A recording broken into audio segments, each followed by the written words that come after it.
अपना डिस्टेंस बनाना शुरू करते हैं ना, मीटिंग ट्रेनिंग में जो लोग नहीं आते वो धीरे धीरे धीरे धीरे करके इस बिजनेस से आउट हो जाते हैं।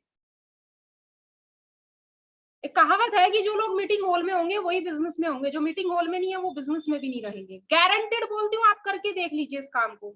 आप मीटिंग ट्रेनिंग बिल्कुल अटेंड करना छोड़ दो और आप मुझे बिजनेस में टिक के दिखाना।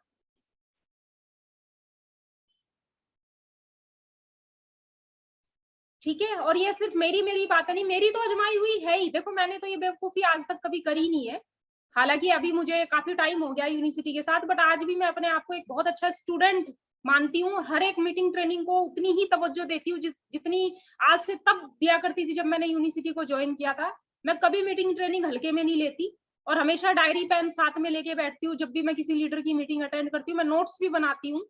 ठीक है, लेकिन मैंने देखा है कि जितने भी इवन मेरी टीम में भी जो लोग मीटिंग ट्रेनिंग को इंपॉर्टेंस नहीं देते, दो चीजें हो रही है, या तो वो बिजनेस से गायब हो गए या तो वो ग्रो नहीं कर पा रहे। मतलब उनकी जो ग्रोथ है वो स्टेगनेंट हो चुकी है, अटक से चुके हैं वो एक जगह ना उससे नीचे जा रहे हैं ना उससे आगे। हाँ नीचे जरूर आ जाते हैं, ऊपर नहीं जा पाते, गलती से भी गलती से ऊपर बढ़ ही नहीं पाते। हालांकि मैं उनके पोटेंशियल की बात करूं तो बहुत पोटेंशियल है, मुझे लगता है इनके अंदर तो इतना पोटेंशियल है तो बहुत कुछ कर सकते हैं, बट कर क्यों नहीं रहे? क्योंकि वो सिस्टम के अकॉर्डिंग काम नहीं कर रहे हैं। और नेटवर्क मार्केटिंग सिस्टम के अकॉर्डिंग जब आप चलते हैं तभी कामयाब हो पाते हैं। अपने हिसाब से काम करोगे ये बिजनेस में कामयाबी मिलना आपको बहुत मुश्किल है। और वो सिस्टम की मैं बात कर रही हूँ, मीटिंग ट्रेनिंग में अटेंड करना, ठीक है, खुद सीखना, सीख के उसको प्रैक्टिस करना एंड देन अपनी टीम को सिखाना। लेकिन मैं हमेशा से ऐसा मानती हूँ कि एक अच्छा टीचर वही बन सकता है जो एक अच्छा स्टूडेंट हो कभी। ठीक है, जो चीजें आपने खुद नहीं करी वो आप अपनी टीम को कभी भी नहीं सिखा पाओगे, और सिखाओगे भी तो विश्वास नहीं आएगा आपके अंदर। आप नजरें चुरा के बात करोगे, आप इधर उधर देखोगे। आप अपने आप से पूछो, जिन चीजों को आप खुद करते हैं, जब आप टीम को वो चीजें बताते हैं करने के लिए, आपके अंदर एक गजब गजब कॉन्फिडेंस होता है। ठीक है, आपकी आपकी आंखों में वो विश्वास दिखता है लोगों को। तो चलिए, ये सारी बातें करने का आपसे बस इतना सा ही मतलब था कि आप सब अपनी सभी मीटिंग ट्रेनिंग को अटेंड कीजिए, अपनी टीम को भी कराइए। ठीक है, बहुत जरूरी है अपनी टीम के साथ मीटिंग ट्रेनिंग को अटेंड करना। तो आज का जो हमारा टॉपिक है वो है मास्टर रिक्रूटमेंट, यानी कि आप एक मास्टर रिक्रूटर कैसे बन सकते हैं। तो ये हमारा लास्ट वीक भी हमने इसके ऊपर बात की थी, और लास्ट टाइम ये मेरी जो ट्रेनिंग है ये अधूरी रह गई थी, तो आज मैं उसी को कंटिन्यू करूंगी आगे। आप लोगों को पीपीटी नजर आ रही है? चलिए, बहुत अच्छी बात है।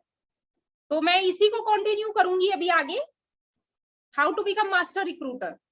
इसमें हमने काफी कुछ कवर कर लिया था।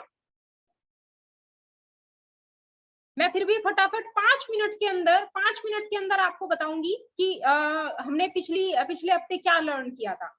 तो जब हम मास्टर रिक्रूटर बनते हैं, जब हमारी टीम में बहुत सारे लोग होते हैं, उसका सबसे बड़ा बेनिफिट क्या होता है? हम लिवरेज इनकम को अर्न करते हैं, यानी कि हम अपनी मेहनत के साथ साथ अपनी टीम की मेहनत के ऊपर भी कुछ परसेंटेज अर्न करते हैं, और वो कुछ परसेंटेज इतना बड़ा होता है कि हम जितना चाहे मर्जी पैसा बना सकते हैं इस बिजनेस से। राइट, जब हमारी जेब में पैसा होता है, हमारी जो लाइफस्टाइल होती है वो ऑटोमेटिकली इंप्रूव होती है। हमारे खाने का तरीका, हमारे पहनने का तरीका बिल्कुल चेंज हो जाता है। हम जहां चाहे वहां घूम सकते हैं, जो चाहे वो खरीद सकते हैं। राइट, और अभी मैंने कहा कि जब आप एक अच्छे स्टूडेंट होते हैं तो आप एक अच्छे टीचर भी बन सकते हैं। जो काम आपने ऑलरेडी किया है अब वो आप बहुत बेहतर तरीके से अपनी टीम को सिखा सकते हैं, और आप अपनी टीम के लिए एक उदाहरण बनेंगे। You will be leading by example. आप सिर्फ थ्योरेटिकल चीजें नहीं बता रहे हो उन्हें, आप वो चीजें बता रहे हो जब आप एक मास्टर रिक्रूटर बन चुके हैं, आप वो चीजें उन्हें बता रहे हैं जो ऑलरेडी आप कर चुके हैं। ठीक है, देन इसके फाउंडेशनल पिलर क्या होते हैं, आप कैसे एक मास्टर रिक्रूटर बन सकते हैं। ठीक है, अगर आप वाकई नेटवर्क मार्केटिंग में एक बड़ी टीम खड़ा करना चाहते हैं तो देखिए, चाहने में और उसको करके दिखाने में सिर्फ एक चीज का मैडम फर्क है, नोट वो है कर रहा आपका हूँ, कमिटमेंट। स्क्रीन बैक कर दो थोड़ी सी। हाँ ये जी, 5 पॉइंट मुझे नोट कर लेने दो। मैं आपको स्क्रीनशॉट भेज दूंगी आदित्य जी इसके। ठीक है, ठीक है। या तो आप इसका मैम फटाफट स्क्रीनशॉट ले लीजिए। हेलो, हाँ जी, ये आप लोग इसके ना आप स्क्रीनशॉट भी ले सकते हैं, बिकॉज लास्ट वीक मैंने ये जो पीपीटी है, ये जो प्रेजेंटेशन है वो आधी कवर कर ली थी। ठीक है, अभी मुझे आगे बढ़ना है, मैं जस्ट आपको रिमाइंडर के तौर पे ये पॉइंट डिस्कस कर रही हूँ। ओके, तो इसके फाउंडेशनल पिलर क्या है? अगर आप वाकई नेटवर्क मार्केटिंग में एक बड़ी टीम खड़ा करना चाहते हैं तो इसके लिए आपको कमिटेड होना पड़ेगा कि चाहे जो मर्जी मुझे करना पड़े मैं वो करूंगी, लेकिन मैं इस टीम को बिल्ड करके रहूंगी, राइट? तो आप वो सब कुछ करने के लिए कमिटेड है जो उस बड़ी टीम को खड़ा करने के लिए करना जरूरी है। आपको अपने बिजनेस के प्रति पैशनेट होना पड़ेगा। जब आप लोगों से बात करें ना, आपका पैशन आपकी बातों में, आपकी बॉडी लैंग्वेज में दिखना चाहिए लोगों को कि आप कितने पैशनेट है अपने बिजनेस को लेके। ये बिजनेस आपके लिए सिर्फ एक पैसा कमाने का धंधा नहीं है, ये बिजनेस आपकी लाइफ है जिसको आप खाते हैं, पीते हैं, सोते हैं, इसी के साथ आप जीते हैं।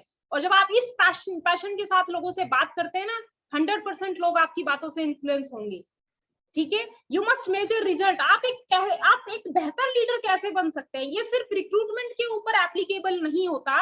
ये आप किसी भी चीज में अगर अपने आप को बेहतर और बेहतर और बेहतर बनाना चाहते हैं तो उसका सीधा सा तरीका है अपनी परफॉर्मेंस है उसको मेजर करना स्टार्ट कर दीजिए, ठीक है? अगर आप रिक्रूटमेंट की बात करते हैं तो रिक्रूटमेंट स्टार्ट होती है, recruitment is a process, right? ये स्टार्ट होता है आपकी इन्विटेशन से। आप देखिए कि आपने कितने लोगों को इनवाइट किया, देन जितने लोगों को इनवाइट किया था उसमें कितने लोग आपकी प्रेजेंटेशन देखने आए। अब जितनों ने प्रेजेंटेशन देखी उसमें से कितने लोग आपके क्लोज हुए, इसको मेजर कीजिए। और कहीं पे भी अगर आपको प्रॉब्लम नजर आ रही है, लेट्स सपोज आपको लगता है कि यार मैंने इनवाइट तो 10 लोगों को किया था, प्रेजेंटेशन देखने 2 ही आए, इसका मतलब आपको अपनी इनविटेशन स्किल्स पे काम करने की जरूरत है। अगर आपको लगता है इनवाइट किया, प्रेजेंटेशन भी देख लिया, 10 लोगों को इनवाइट किया, 8 ने प्रेजेंटेशन देखा, लेकिन 8 में से क्लोज 1 या 2 हुए या वो भी नहीं हुए, तो इसका मतलब हमें अपनी प्रेजेंटेशन स्किल्स को इंप्रूव करने की जरूरत है, फॉलोअप स्किल्स को इंप्रूव करने की जरूरत है, ठीक है? और जो चीज आपके लिए बेहतर काम कर रही है उसको मल्टीप्लाई कीजिए। भाई जिस चीज को फॉलो करके आपको अच्छे रिजल्ट आ रहे हैं बस उसको मल्टीप्लाई करो, आगे टीम को वही चीज सिखाओ। देन अब नेक्स्ट पिलर है इसका, अपने आप से 2 सवाल पूछिए कि मैंने कैसा किया और मैं इससे बेहतर क्या कर सकता था। आज जब भी कोई प्रेजेंटेशन देता है आप अपने आप से सवाल पूछो, मैंने कैसी प्रेजेंटेशन दी और इस प्रेजेंटेशन में मैं और बेहतर क्या कर सकता था और बेहतर तरीके से कैसे अपने बिजनेस को, प्रोडक्ट को प्रेजेंट कर सकता था, ठीक है? ये 2 सवाल हर दिन हमें अपने आप से पूछना है। Then you must be consistent in making prospecting part of your daily life. आपको प्रोस्पेक्टिंग अपनी हैबिट बनानी पड़ेगी अगर आप एक मास्टर रिक्रूटर बनना चाहते हैं, अगर आप एक बड़ी टीम खड़ा करना चाहते हैं। अगर आप महीने में 1 या 2 दिन प्रोस्पेक्टिंग करते हैं बिजनेस के लिए तो फिर रिजल्ट भी वैसे ही आएंगे, उससे ज्यादा रिजल्ट भी आप एक्सपेक्ट मत कीजिए अपने बिजनेस से। इसका सबसे अच्छा तरीका जो टॉड स्मिथ सर ने बताया कि आप एक सर्टेन नंबर ऑफ आप एक नंबर का कमिटमेंट लीजिए कि मैं इतने लोगों से तो बात करूंगा ही करूंगा अपने बिजनेस के लिए। वो 2 हो सकता है, वो 3 हो सकते हैं, आप खुद अपने नंबर्स अपने लिए डिसाइड कीजिए। बिकॉज जब आपको कोई कहता है ना कि आप इतना करो, तब आप नहीं करते, लेकिन जब आपके अंदर से आवाज आती है कि हाँ मुझे इतना करना है, तो आपके अंदर से मोटिवेशन आता है उस चीज को करने का और आप डेफिनेटली कर पाते हो। तो आप एक कमिटमेंट लीजिए कि मैं डेली 2 लोगों से अपने बिजनेस की बात करूंगा, 2 लोगों से प्रोडक्ट की बात करूंगा, और कीजिए उसको कंसिस्टेंसी से कीजिए विदाउट एनी मिस, ठीक है? देन आपको रिक्रूटमेंट कब रोकनी है?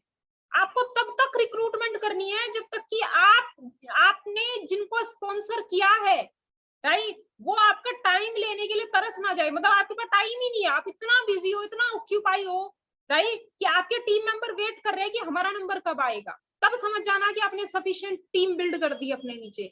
अगर आप बैठ के सोच रहे हैं कि किसी का कॉल ही नहीं आता, किसको कॉल करूं, इसका मतलब नंबर्स ही नहीं है टीम में आपकी इतने, तो बस रिक्रूटमेंट अपनी जारी रखिए।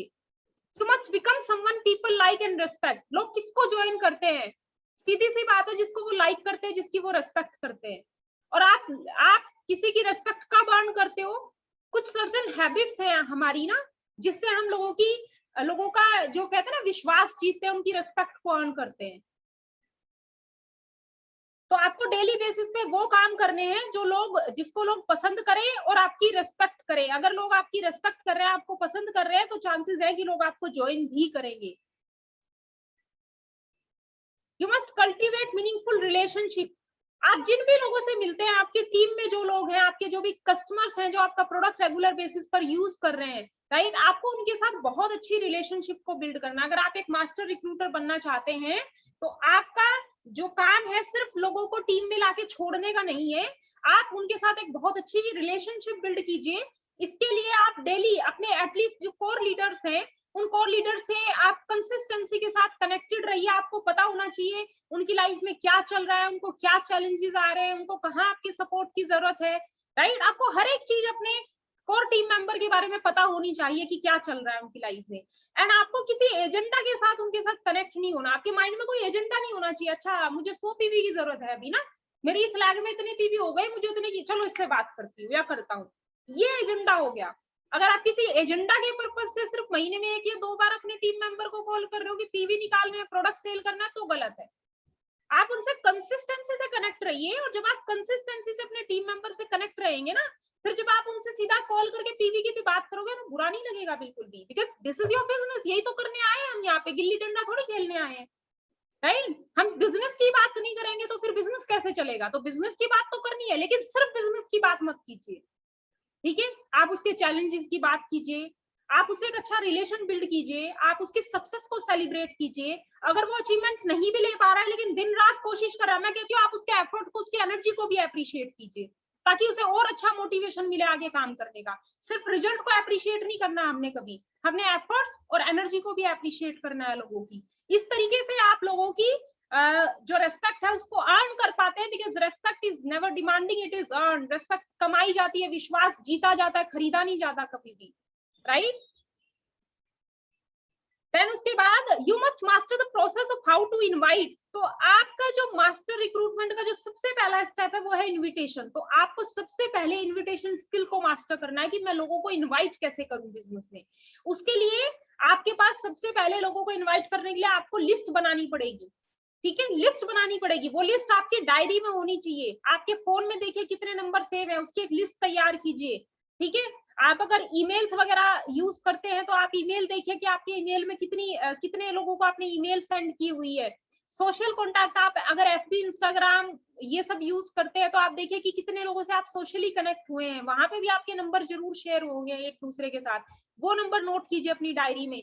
देन आपके घर में ऐसे बहुत तरह के लोग आते हैं, कारपेंटर आता है, बिजली का काम करने वाला आता है, पानी की टंकी ठीक करने वाला आता है, गैस भरवाने जाते हो, कहीं से बर्तन खरीदते हो, कहीं से कपड़े खरीदते हो, राइट। उन सभी लोगों की लिस्ट बनाइए, और लिस्ट बनाने का सबसे आसान तरीका है नाम, नंबर, ठीक है। अगर आपको पता है वो क्या करता है तो बहुत अच्छी बात है, आप उसका बिजनेस या उसका ऑक्यूपेशन लिख लीजिए, एंड देन किस पर्पज से आप उसे कॉन्टैक्ट करोगे। कुछ लोग होंगे जिन्हें आप सिर्फ प्रोडक्ट बताना पसंद करोगे क्योंकि आपको पता है कि वो अपनी हेल्थ को लेके बहुत ज्यादा परेशान है। कुछ लोग होंगे जिन्हें आप चाहोगे कि मैं सीधा इसको बिजनेस बताऊंगा, और कुछ को लेके आप कंफ्यूज होंगे कि इसको क्या बताऊं, तो उसको बिजनेस बताइए। जब आप बिजनेस किसी को समझाओगे और उसको नहीं बिजनेस करना होगा, वो प्रोडक्ट तो ऑटोमेटिकली आपका खरीद लेगा। देन अपनी लिस्ट को आप डेली बेसिस पर एक्सपेंड करते रहिए। जितने भी लोगों से आप दिन भर में मिलते हैं, चाहे सोशल मीडिया से मिले, चाहे आप फिजिकली मिले, उनका नाम नंबर अपनी लिस्ट में ऐड करते चले जाइए, और लोगों से रेफरेंस के लिए पूछिए जिनसे आपके अच्छे रिलेशन बिल्ड हो चुके हैं। चाहे वो आपके कस्टमर्स हो, आप उनसे भी रेफरेंस मांगिए, चाहे वो आपके टीम मेंबर हो, आप उनकी लिस्ट बनवा के उसके ऊपर काम कीजिए। Ask for reference and be creative. थोड़ा सा क्रिएटिव बनिए, खुद के आइडिया लगाइए, नए नए आइडिया को आप अप्लाई करके देखिए, हो सकता है कि कोई आइडिया आपके लिए बहुत अच्छा काम कर जाए। अभी जैसे मैंने बताया कि लिस्ट कैसे तैयार होती है, तो जिसको प्रोडक्ट बताना है उसके आगे पी लिख दो, जिसको बिजनेस बताना है उसके आगे बी लिख दो। Then how to use social media, यहाँ पे ये इसकी एक अलग से ट्रेनिंग हुई थी तो उसको अभी मैं कवर नहीं कर पाऊंगी, it's a wide topic.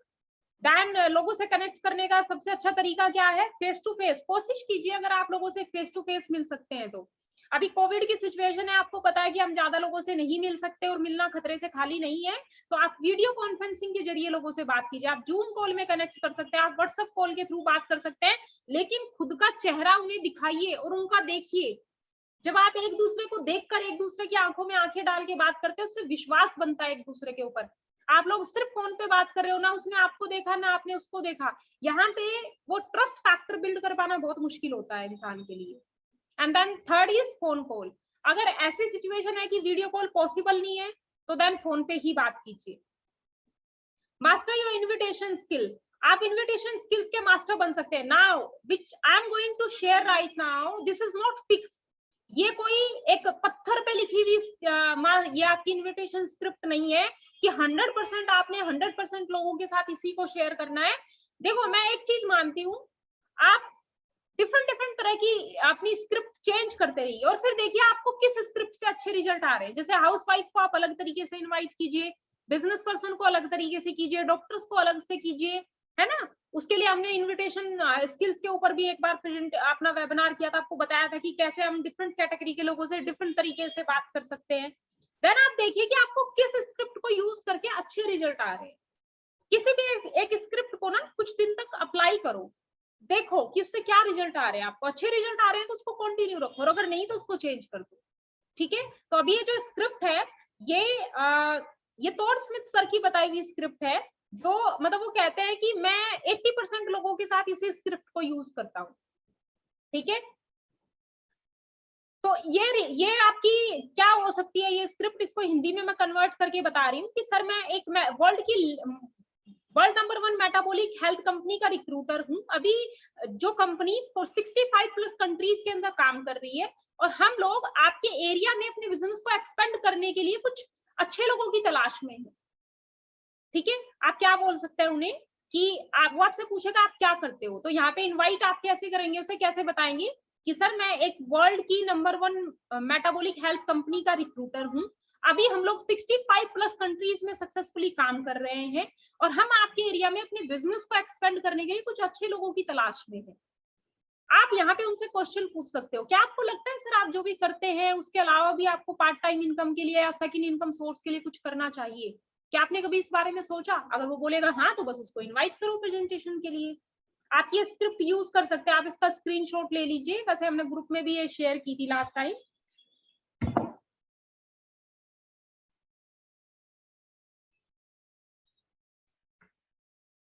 Okay, then जब आप किसी को इनवाइट करते हैं तो लोग आपसे सवाल पूछना चालू करते हैं, अच्छा ये क्या बिजनेस है, आप थोड़ा बताओगे, आप थोड़ा आइडिया दोगे, आप क्या करते हो? तो आपको उनको सिंपल सा बोलना है कि मुझे पता था सर आपके बहुत सारे क्वेश्चन होंगे जो आप मुझसे पूछोगे, लेकिन मैं माफी चाहूंगी, मैं आपके सवालों के जवाब फोन पर देने के लिए रेडी नहीं हूँ, और ये एक ऐसा बिजनेस नहीं है जो मैं आपको फोन पे एक्सप्लेन कर सकूं। अगर आप वाकई इंटरेस्टेड है कि हम किस बिजनेस वेंचर पे काम कर रहे हैं, तो आप बताइए आप कब फ्री है जब हम आपके साथ चाय कॉफी पे मिल सकते हैं और डिस्कस कर सकते हैं। अगर आप उससे फिजिकली मिल सकते हैं तो फिजिकली मीटिंग की अपॉइंटमेंट फिक्स कीजिए।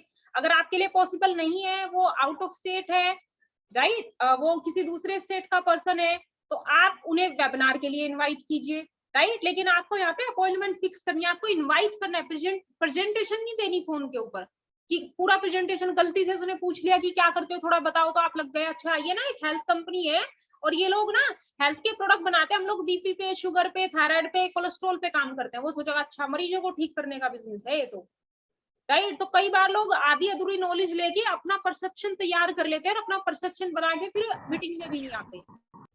तो आपको जो इनवाइट करना है लोगों को, इसमें इंटरेस्ट पैदा करना है, लोगों के अंदर क्यूरियोसिटी पैदा करनी है। अगर आप इंटरेस्ट क्यूरियोसिटी पैदा कर पा रहे हैं तो लोग आपकी मीटिंग में पलट के जरूर आएंगे, राइट। और अगर नहीं आ रहे हैं, आपकी इन्विटेशन स्किल के ऊपर आपको काम करने की फिर जरूरत है। अब हम यहाँ से स्टार्ट करते हैं, यहाँ पे हमने पिछली बार छोड़ा था, master your response to follow up question. लोग आपसे क्वेश्चन पूछेंगे, राइट। तो आपने जब आप किसी से फॉलोअप लेते हैं तो आपने उसके इंटरेस्ट को जानने की कोशिश करनी है, ठीक है। एंड आपने उसे बोलना है कि मैं वाकई बहुत खुश हूं कि आप इस बिजनेस के बारे में और ज्यादा डिटेल में जानना चाहते हैं, इसलिए मैं चाहती हूँ कि आप बताइए आप कब फ्री हैं जब हम आपके साथ 1 to 1 में बैठ के इसको डिस्कस कर सके। अगेन जो मैंने बताया कि चाय पे मिल सकते हो, कॉफी पे मिल सकते हो, कि चलिए साथ में बैठ के कॉफी पीते हैं, चलिए साथ में बैठ के चाय पीते हैं। जैसे कि अगर मैं दिल्ली ऑफिस में किसी को इनवाइट करती हूँ तो मैं क्या बोलती हूँ उनको, मुझे पता है प्राची आपके मन में बहुत सारे क्वेश्चन होंगे जो आप इस बिजनेस से रिलेटेड जानना चाहती होंगी, लेकिन ये एक ऐसा बिजनेस नहीं है डियर जो मैं आपको फोन पे समझा दूं। अगर आप वाकई इंटरेस्टेड हो मेरा बिजनेस वेंचर क्या है, आप या तो आप उसे बोलो आप कल और परसों कब फ्री हो, सुबह मॉर्निंग में या शाम को, वो बताएगी आपको। आप उसे 2 चॉइस दीजिए, 2 चॉइस दिन की दीजिए, 2 चॉइस टाइम की दीजिए, कल या परसों, सुबह या शाम को, कब फ्री हो, वो बताएगी आपको। अच्छा ठीक है, हमारा ऑफिस है यूनिवर्सिटी का, या हमारा ऑफिस है, आप बेशक कंपनी का नाम ना भी लीजिए, हमारा ऑफिस है लाजपत नगर के अंदर, आप आइए बैठ के वहां पे कॉफी पीते हैं और आपको मैं बिजनेस के बारे में बताती हूँ। तो वो आएगी या वो बंदा आएगा जहां भी आप उसे बुलाओगे। तो इस तरीके से मतलब आपने उसे इनवाइट करना है प्रेजेंटेशन देखने के लिए, फोन पे बिजनेस को एक्सप्लेन नहीं करना है, उसको अवॉइड कीजिए totally. Master your response is this network marketing. जब आप लोगों को बताते हैं एक अपॉर्चुनिटी है ना, आप घर बैठे इस बिजनेस को बिल्ड कर सकते हैं। बहुत सारे लोग आपको आगे से बढ़ के बोलेंगे ये नेटवर्क मार्केटिंग तो नहीं है। तो आपने ये नहीं बोलना कि ये नेटवर्क मार्केटिंग है कि नहीं है, आपने उनको सीधा बोलना है हमारा जो बिजनेस मॉडल है वो दो कॉन्सेप्ट के ऊपर काम करता है, फ्रेंचाइजी और डायरेक्ट सेल। अगर आप और ज्यादा डिटेल में जानना चाहते हो कि हम लोग क्या बिजनेस करते हैं और कैसे करते हैं, तो आप बताइए आप कब फ्री है। मतलब उससे सीधा प्रेजेंटेशन की बात करनी है आपने। आपने उसका टाइम लेना है ताकि आप उससे या तो फेस टू फेस बैठ के बिजनेस समझाओ या तो उसे जूम कॉल में लेके आओ।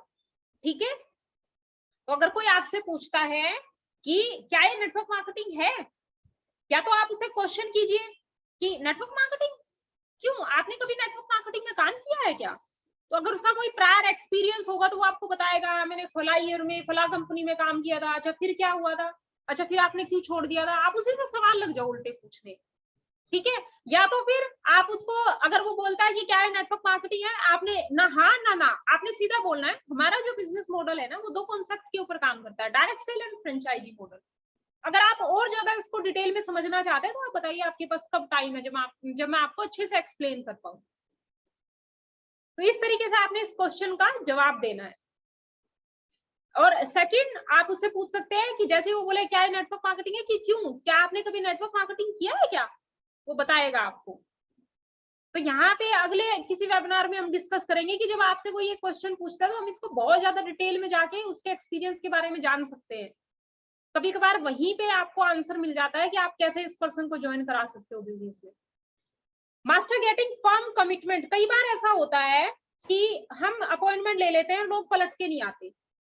तो हमने, अगर हम किसी को टाइम दे रहे हैं ना, तो हमने फर्म कमिटमेंट लेना है सामने वाले का भी कि भैया अगर मैं अपना 9 से 10 बजे का टाइम आपके लिए फिक्स कर रही हूँ ना, तो मेक श्योर कि आप आए प्रेजेंटेशन के लिए। कहीं ऐसा ना मैं बैठ के वेट कर रही हूँ, मैं जूम कॉल में बैठ के लॉग इन करके बैठी हूँ, बंदा पलट के ही नहीं आया। मैं कॉफी शॉप में जाके बैठ गई, वहां बंदा पलट के ही नहीं आया। मैं ऑफिस में बैठ के वेट कर रही हूँ, घंटों बंदा पलट के ही नहीं आया। आप उससे कैसे फर्म डिसीजन ले सकते हो? आप उसको सिंपल सा बोलिए कि ठीक है मैंने आपके लिए कल का 9 से 10 बजे का टाइम ब्लॉक कर दिया, मेक श्योर मैं टाइम से पहुंच जाऊंगी बिल्कुल। अगर आप कहीं बाहर मिलने वाले हैं, जैसे कि मैं ऑफिस में अगर किसी को बुलाती हूँ तो मैं उसको बोलूंगी मैं ऑफिस एग्जैक्टली टाइम से पहुंच जाऊंगी, मैं घर से निकलती हूँ तो मुझे 1.5 घंटा लगता है ऑफिस पहुंचने में। ठीक है, तो अगर ऐसा होता है कि आपका प्लान लास्ट मोमेंट पे कैंसिल हो जाता है या आपको नेक्स्ट डे कुछ काम आता है, या तो आप मुझे 24 आवर्स पहले इन्फॉर्म कर देना, तो एटलीस्ट 1 घंटा पहले मुझे बता देना कि कहीं ऐसा ना हो कि मैं ऑफिस जाके आपका वेट कर रही हूँ और आप ना आए। ठीक है, मतलब कि आपने कमिटमेंट लेना है कि भैया अगर आप टाइम दे रहे हो ना, तो अगर इन केस आपका प्लान कैंसिल होता है, कई बार जेन्युइन रीजन भी हो जाते हैं, मैं एग्री करती हूँ उस बात से, हमेशा लोग इंटेंशनली नहीं करते ऐसा। तो एटलीस्ट आप मुझे कम से कम 1 से 1.5 घंटा पहले या तो फिर 24 आवर्स पहले इन्फॉर्म करो कि भैया मैंने आपका टाइम लिया था लेकिन मैं नहीं आ पाऊंगा क्योंकि मुझे कुछ काम आ गया, या मेरे घर में कोई बीमार हो गया है, मुझे कहीं आउट ऑफ स्टेशन जाना पड़ गया। तो पता होना चाहिए आपका टाइम नहीं वेस्ट होना चाहिए, आपने फर्म कमिटमेंट लेना है वहां पे। ठीक है, एंड इसका एक बहुत अच्छा तरीका एक ये भी है, अगर हम ऑफिस में किसी को बुलाते हैं तो मैं पता क्या बोलती हूँ उनको, और ये तो सर ने भी बताया कि बहुत अच्छा काम करता है। देखो इस बिजनेस में ना big thing doesn't matter, little things matter, छोटी छोटी चीजें हैं जो मैटर करती हैं। जब आप किसी को ऑफिस बुला रहे हैं फॉर एग्जाम्पल, या आप अपने ऑफिस बुला रहे हैं या आप अपने घर पे बुला रहे हैं, तो आप उसको बोल सकते हैं, आप ये मत बोलिए कि मैं आपका ऑफिस में वेट करूंगी, आप उसे बोलिए मैं ऑफिस के बाहर खड़ी रहूंगी आपको पिक करने के लिए। ठीक है, जैसे कि फॉर एग्जांपल अगर हम किसी मीटिंग के लिए बुलाते हैं किसी को ऑफिस में, तो हम उनको बोलते हैं कि मैं 9 से 10 बजे की इतने बजे ये मीटिंग स्टार्ट हो जाएगी, मैं ऑफिस के बाहर आपका वेट करूंगी, आप कितने बजे ऑफिस पहुंच सकते हो? बोलेगा 10 बजे। ठीक है, मैं 10 बजे आपको पिक करने के लिए ऑफिस के बाहर खड़ी मिलूंगी आपको। अब बंदा क्या सोचेगा कि अरे वो तो ऑफिस के बाहर खड़ी होकर मेरा वेट करेगी, अगर मैं नहीं गया या मैं टाइम से नहीं गया तो ये कितनी डिसरिस्पेक्ट होगी इस लीडर की। ठीक है, ये चीजें मैटर करती है जब हम इस तरह की बात करते हैं कि मैं घर के बाहर आपको खड़ा मिलूंगा या मैं गली में खड़ा मिलूंगा। आप किसी को घर पे बुला रहे हैं, आप बोलिए कि मैं आपको गली में खड़ा मिलूंगा, आप कितने बजे तक पहुंच जाओगे? ठीक है, मैं आपको पिक करने के लिए गली में ही खड़ा मिलूंगा।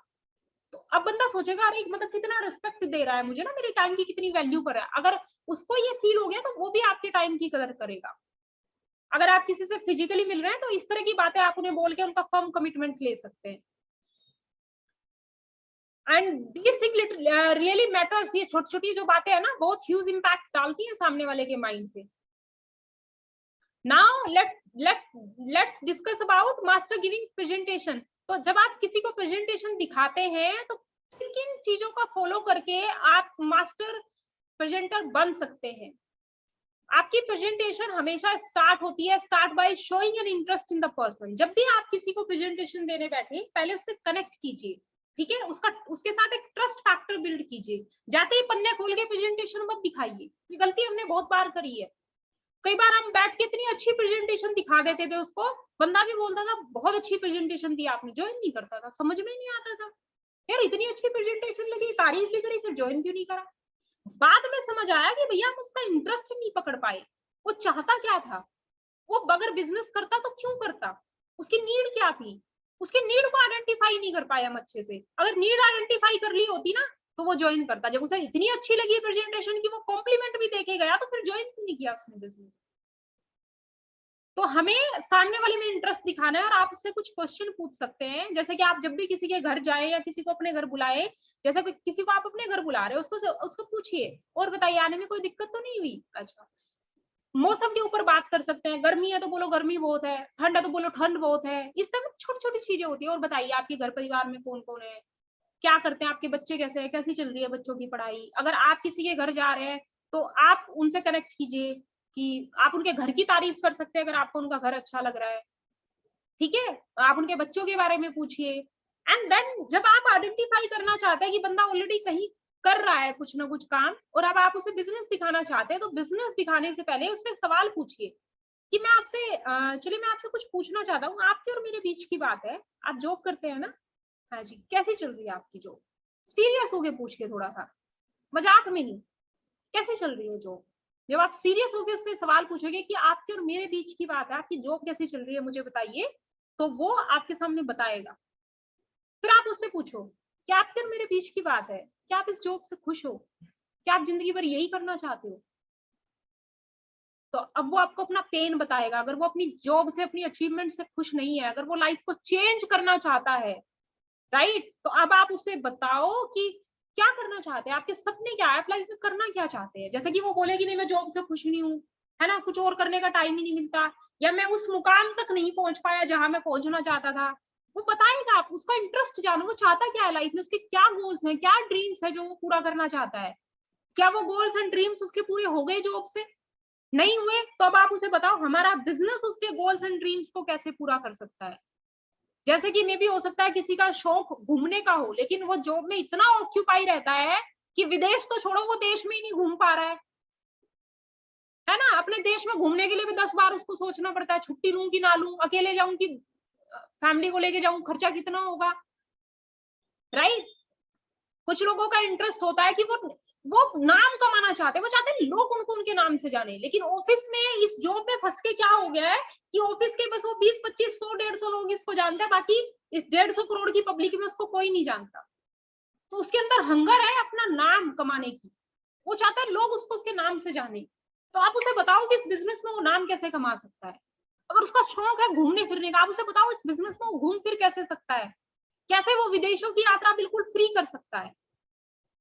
अगर वो चाहता है कि लोग उसके काम को रिकॉग्नाइज करें, जो कि ऑफिस में कभी नहीं करते लोग, बहुत रेयर ऐसा होता है कि आपकी परफॉर्मेंस को रिकॉग्नाइज किया जाता है, आपको गिफ्ट दिए जाते हैं, आपके लिए तालियां बजती है, स्टेज सजती है। तो आप उसे बताओ कि इस बिजनेस में कैसे छोटी छोटी अचीवमेंट्स को एज ए फैमिली हम लोग सेलिब्रेट करते हैं। अचीवमेंट आपकी होती है खुशियां हम मना रहे हैं, अचीवमेंट आपकी हो रही है गिफ्ट हम भेज रहे हैं आपको, और इससे वंडरफुल क्या हो सकता है यार।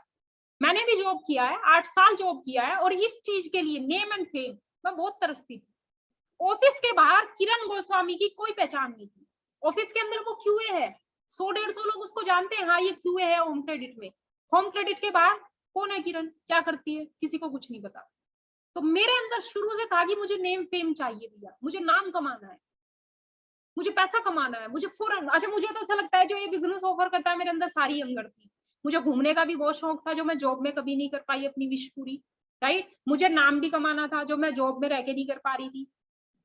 ओके, मुझे मुझे मान सम्मान भी चाहिए था। मुझे बहुत खुशी होती है जब कोई मेरे एफर्ट को अप्रिशिएट करता है, जब कोई मेरे काम की प्रशंसा करता है, मुझे बहुत खुशी होती है। मैंने ऑफिस में संडे के संडे भी काम किया हुआ है, पूरे पूरे मैंने महीने काम किया हुआ है, तब भी मुझे कोई सिंगल अप्रिशिएशन नहीं मिलती थी। उल्टा एक गलती हो जाए तो बॉस सबके सामने खड़ा करके ह्यूमिलिएट कर देता था मुझे।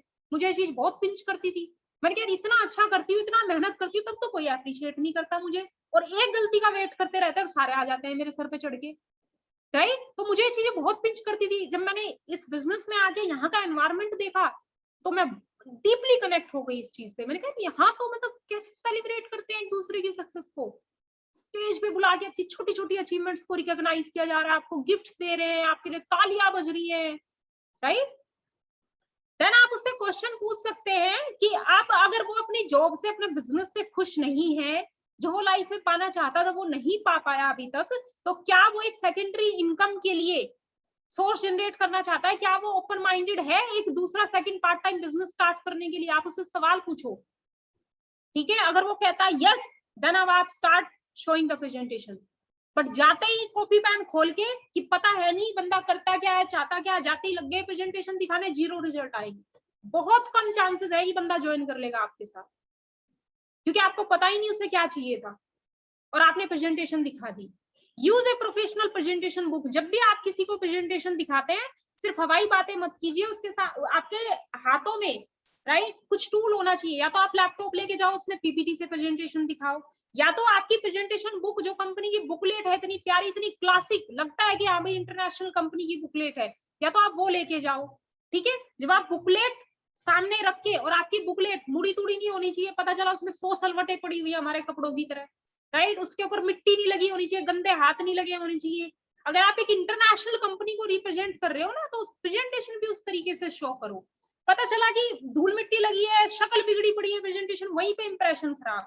अब आप उससे लाखों की करोड़ों की बात कर रहे हैं, बंदा बोलेगा इसकी प्रेजेंटेशन बुक की तो देखो क्या हालत हो रखी है, ये लाखों करोड़ों की बात कर रहा है ना। आपकी प्रेजेंटेशन बुक एकदम नीट एंड क्लीन होनी चाहिए, बहुत फर्क पड़ता है इस चीज से। और जब भी आप प्रोस्पेक्ट के घर से निकले, उससे पहले नाउ अब आपने प्रेजेंटेशन दिखा दी, master identify what a person needs to know to make a decision. अब प्रेजेंटेशन दिखाने के बाद एक पॉजिटिव नोट से शुरुआत कीजिए प्रेजेंटेशन के आगे, ठीक है। आप उसे प्रेजेंटेशन दिखा चुके हैं, आप उसे कंपनी के बारे में बता दिया है ना, प्रोडक्ट के बारे में बता दिया, इनकम प्लान समझा दिया, उसकी नीड आइडेंटिफाई करके सब कुछ कर दिया। अब आप उससे सवाल पूछो कि अभी मैंने जो आपको प्रेजेंटेशन दिखाई, इसमें सबसे अच्छा आपको क्या लगा? वो बताएगा आपके प्रोडक्ट बहुत अच्छे लगे, और क्या अच्छा लगा? फिर वो बताएगा ये अच्छा लगा, और क्या अच्छा लगा? आप दो तीन बार उससे सवाल पूछ सकते हो। तो आपकी प्रेजेंटेशन में से जो जो भी अच्छा लगा ना, पहले वो बुलवाओ उससे, ठीक है। पॉजिटिव चीजें उससे आप बुलवाइए, सबसे पहले पॉजिटिव फीडबैक लीजिए उसका, उसको अच्छा क्या लगा आपकी प्रेजेंटेशन में। देन आप उससे नेक्स्ट सवाल पूछिए कि और मैं आपको क्या बताऊं जो शायद मैंने आपको ना बताया, जो आपके एक डिसीजन में पहुंचने पे हेल्प कर सके, या और आप क्या जानना चाहते हैं इस बिजनेस वेंचर के बारे में जो आपके एक डिसीजन पे पहुंचने में हेल्प कर सके। तो वो बोलेगा कि मैं आपकी कंपनी के बारे में और थोड़ा डिटेल में जानना चाहता हूँ। अच्छा, और क्या जानना चाहते हैं कंपनी के अलावा? वो बोलेगा प्रोडक्ट के बारे में जानना चाहता है, और क्या जानना चाहते हैं प्रोडक्ट के अलावा, ठीक है। आप पहले उससे पूछ लो वो क्या क्या जानना चाहता है, पहले उससे पूछ लो आप। अब उसने बता दिया दो तीन चीजें, अब आप वापस आओ पहले क्वेश्चन पे। उसने बोला था मुझे कंपनी के बारे में और बताइए।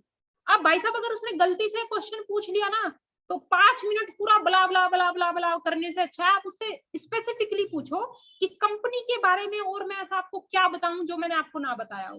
कंपनी तो आप ऑलरेडी बता चुके हो उसे, और उसे क्या जानना है? आप उससे पूछो कि और क्या जानना चाहते हैं आप कंपनी के बारे में जो शायद मैं मिस कर गया है, मैं आपको नहीं बता पाई। तो आप वही चीज बताओ जो उसके लिए जानना जरूरी है। अब प्रोडक्ट की बात कर रहा है, प्रोडक्ट आपने शॉर्ट में बताए होंगे प्रेजेंटेशन देते वक्त, आप उससे पूछो। आप उसे 16 प्रोडक्ट प्रेजेंट ना करके आप उसी से पूछ लो ना वो किस प्रोडक्ट के बारे में जानना चाहता है। जो वो कहता है कि प्रोडक्ट के बारे में क्या, किस प्रोडक्ट के बारे में आप जानना चाहते हैं बताइए, या प्रोडक्ट के बारे में आप क्या जानना चाहते हैं, उसी से सवाल पूछो और वही बताओ जो वो जानना चाहता है।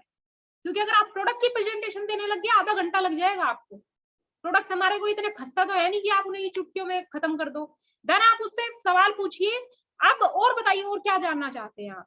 अगर उसका कोई सवाल नहीं है तो आप उससे ये मत पूछो कि आप ज्वाइन करोगे कि नहीं करोगे। आप उससे पूछो कि अगर आपके सारे डाउट्स क्लियर हो चुके हैं तो क्या मैं आपका नेक्स्ट स्टेप आपको बताऊं क्या रहेगा, या क्या मैं आपको बताऊं आगे आपको क्या करना रहेगा ये बिजनेस स्टार्ट करने के लिए। डोंट आस्क आप करोगे ये नहीं करोगे, पूछो मैं आपको नेक्स्ट स्टेप बताऊं क्या, अगर आपके सारे डाउट्स क्लियर हो गए हो तो। देन आप अगर वो अभी भी किसी मतलब एक फर्म डिसीजन पे नहीं पहुंच पा रहा है और कहता है कि जैसे हस्बैंड, आप वाइफ को प्रेजेंटेशन दिखा रहे हो किसी की और वो बोलती है कि मैं अपने हस्बैंड से जाके बात करूंगी या घर वालों से, बिल्कुल मैं समझती हूँ, नहीं बिल्कुल पूछ के करना चाहिए। तो मैंने आपको हमने ऑब्जेक्शन हैंडलिंग की एक वेबिनार किया था जिसमें मैंने बताया कि ताकि हाउसवाइफ जब इस तरह का ऑब्जेक्शन उठाती है तो आपको कैसे उसको हैंडल करना है। ठीक है, आप उनको सीधा सा बोलिए कि कैसा रहेगा अगर आप अपने हस्बैंड के साथ बैठ के एक बार इस प्रेजेंटेशन को पूरा समझो। कई बार ऐसा होता है, वाइफ ने प्रेजेंटेशन देखी, वो कन्विंस हो गई, लेकिन वो चाहती है हस्बैंड समझे बिजनेस को। तो कैसा रहेगा कि हस्बैंड को वो ना समझा के आप समझाएं, क्योंकि उसने सिर्फ अभी आधा पौना घंटा आपकी प्रेजेंटेशन देखी है, तो क्या समझ गई होगी वो इतने में कि वो जाके एक्सप्लेन कर देगी अपने हस्बैंड को? ऑब्वियसली वो उल्टा सीधा बताएगी, है ना? या तो अच्छे से नहीं एक्सप्लेन कर पाएगी। तो आप उसके हस्बैंड के साथ उसकी अपनी मीटिंग फिक्स कीजिए, या फिर अगर वो मीटिंग करने के लिए तैयार नहीं है तो आप उन्हें वो कहती है मैं घर जाके बात करूंगी, ठीक है, आप बिल्कुल बात कीजिए। तो आप कब तक बात कर लेंगे अपने हस्बैंड से? वो बोलेगी कल तक कर लूंगी, परसों तक कर लूंगी, कल रात तक। अच्छा, कल रात तक बात करो, तो मैं परसों एक बार आपको कॉल करूं? या फिर आप उससे ये भी चॉइस दे सकते हैं कि कैसा रहेगा अगर मैं कल शाम को आपको फोन करूं, तो आप अपने हस्बैंड से मेरी बात करा दीजिएगा, ताकि अगर उनके कुछ डाउट हो तो मैं उसको क्लियर कर पाऊं। या फिर यहाँ पे अगर सब कुछ डाउट क्लियर होने के बाद भी एक ट्रस्ट फैक्टर अभी भी कहीं ना कहीं पूरी तरीके से बिल्ड नहीं हो पाया प्रोस्पेक्ट का, कि मैं इस बिजनेस को करके कामयाब हो जाऊंगा। सब कुछ बढ़िया बताया आपने, उसके सारे डाउट क्लियर हो गए, बट स्टिल कहीं ना कहीं फेथ नहीं बिल्ड हो पा रहा है, अंदर से अभी भी डरा हुआ है। तो थर्ड वे कॉन्फ्रेंस कॉल बहुत अच्छा काम करती है। आप अपने प्रोस्पेक्ट की अपने अपलाइन से बात करवाइए फोन पे, ठीक है? अब आप बात करवाने से पहले सामने वाले से पूछो कि वो किस किस टाइम पे फ्री है, तो आप उसे अपने अपलाइन के बारे में बताओ। जिन भी अपलाइन से आप उनकी बात करवाना चाहते हो, आप पहले उनके बारे में अच्छे से बताओ, अच्छे से आइडेंटिफाई करो अपने अपलाइन को कि उनको कितना टाइम हो गया, उनकी क्या अचीवमेंट है, वो किस तरह के इंसान है। ये बताने के बाद अब आप अपने प्रोस्पेक्ट से पूछो कि अगर मैं अपने सीनियर बिजनेस पार्टनर से आपकी बात कराना चाहूँ तो आपके पास कब कब टाइम है। आप उसकी टाइम की चॉइस लो, ले ली, आप या तो उसे नोट कर लो या तो याद रखो कि अच्छा इसने बोला मैं 2 बजे फ्री होता हूँ, या तो फिर शाम को 5 बजे, या तो फिर सीधा रात को 9 बजे के बाद। अच्छा, 3 टाइम है इसके बाद, 2 बजे, 5 बजे, 9 बजे। ठीक है, ठीक है, मैं मुझे एक बार अपने सीनियर बिजनेस पार्टनर से बात करने दीजिए कि उनके पास कब टाइम है जब मैं आपके कन्वीनियंट के हिसाब से उनको कनेक्ट कर सकूं आपके साथ। मतलब आपके पास भी टाइम हो और उनके पास भी हो। ठीक है, मुझे उनकी भी अपॉइंटमेंट लेनी पड़ेगी, उनसे भी टाइम लेना पड़ेगा। मेरा अपलाइन इतना वेला नहीं बैठा कि रुको लो अभी कॉल करा दो, या जब आप करोगे तब करा दूंगा। अगर आप इस तरीके से अपने अपलाइन से बात करवाते हैं अपने प्रोस्पेक्ट की, आपके अपलाइन की वैल्यू वहां पे बहुत कम हो जाती है। उनको लगता है इनका अपलाइन तो लगता है वेला ही है, मैं कभी भी बात कर सकता हूँ उससे। ठीक है, तो आपने अपलाइन को अच्छे से आइडेंटिफाई करके पहले प्रोस्पेक्ट का टाइम पूछ रहा है, वो कब फ्री है, देन उसको बताना है कि भैया मुझे मेरे अपलाइन से भी बात करने दो कि उनके पास कब टाइम है। इन 3 टाइम में से 2 बजे बात कर सकते हैं वो आपसे, 5 बजे या 9 बजे, मैं उसी टाइम आपको कनेक्ट करूंगा। अब आप अपने अपलाइन की उनसे बात करवाओ। थर्ड वे कॉन्फ्रेंस कॉल बहुत पावरफुल तरीके से काम करती है, ठीक है? और थर्ड वे कॉन्फ्रेंस कॉल कराने से पहले आप अपने अपलाइन को भी बता दीजिए कि क्या रहा था आपकी प्रेजेंटेशन में, ताकि आपके अपलाइन को पता हो कि किस तरीके से उस प्रोस्पेक्ट को आगे हैंडल करना है। और जब भी आप मीटिंग प्लेस को छोड़े या जब भी आप जूम कॉल खत्म कर रहे हैं, उससे पहले आप नेक्स्ट स्टेप अपना क्लियर करके ही मीटिंग खत्म करें। अगर आपको कॉन्फ्रेंस कॉल करानी है तो कॉन्फ्रेंस कॉल का टाइम उससे लेके तब आप उस जूम कॉल को खत्म करें। अगर आप फेस टू फेस मिल रहे हैं तो नेक्स्ट स्टेप पहले अपना जान लो कि आप करोगे क्या इसके बाद। ठीक है, उसको क्लियर करके भेजो कि आप क्या करने वाले हो उसके बाद। और जब भी वो प्रोस्पेक्ट जाता है, अगर आप फिजिकली मिल रहे हैं तो आप उसे या तो कोई पैम्पलेट दीजिए अपना, ठीक है, या तो आप अपनी बुकलेट उसे दीजिए ताकि वो देखे, रिव्यू करे चीजों को। और अगर आप ऑनलाइन मीटिंग कर रहे हैं तो ऑनलाइन मीटिंग के बाद उसे कुछ ना कुछ भेजिए व्हाट्सएप पे, ताकि वो बाद में देख सके। उसे बताइए कि आप उसे कुछ चीजें भेजेंगे जो वो देखे। मास्टर गेनिंग पॉजिटिव डिसीजन, ठीक है? Just as you can't eat soup with a fork, जैसे कि एक वो होती ना फोर्क, देखिए आपने, जैसे आप उससे सूप नहीं पी सकते ना, उसी तरीके से जब तक आप प्रोस्पेक्ट की नीड को आइडेंटिफाई नहीं करोगे, जब तक आप उससे पॉजिटिव क्वेश्चन नहीं पूछोगे, आप उसकी हाँ तक कभी नहीं पहुंच सकते। फिर वही वाली बात हो जाएगी कि प्रेजेंटेशन अपनी तरफ से बहुत अच्छी कराए, लेकिन प्रोस्पेक्ट ने बोला सोच के बताऊंगा, बात करके बताऊंगा, मतलब वो इन शॉर्ट आपको मना बोल गया।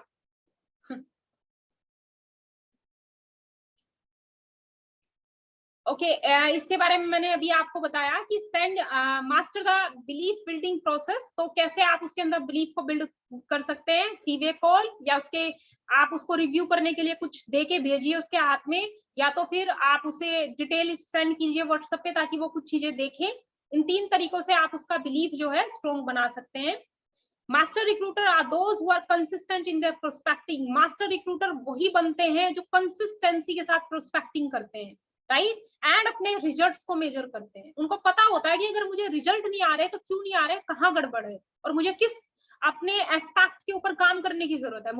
मुझे इनविटेशन पे काम करना है, या फिर मुझे प्रेजेंटेशन पे काम करना है, या फिर मेरे फॉलोअप में प्रॉब्लम है, या फिर मेरी क्लोजिंग में प्रॉब्लम। उन्हें एग्जैक्टली पता होता है ना कहाँ चैलेंज आ रहा है, और वो कब पता चलता है, जब वो अपनी परफॉर्मेंस को मेजर करके देखते हैं।